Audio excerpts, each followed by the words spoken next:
उ तो बड़ा बकलोल लागता दुल्हवा हो।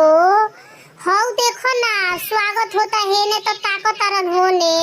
अरे ये साली जी का फुसुर फुसुर वो बेरा से कइले बाड़ू जौन कहे के बा तौन कह द।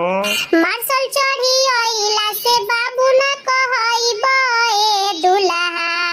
मार्शल चढ़ी आइला से बाबू ना कहई बे दुल्हा। बकलोल रे कहई बे दुल्हा।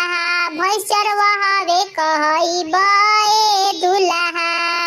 चश्मा लगावाला से हीरो ना कहई बे दुल्हा।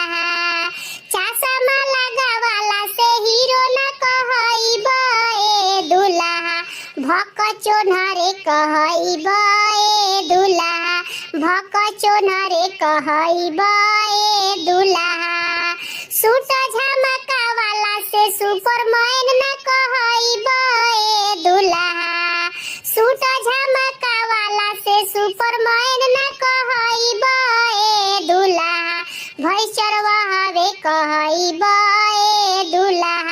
तू अनड़िए कहई बे दुल्हा। बकलोल रे कहई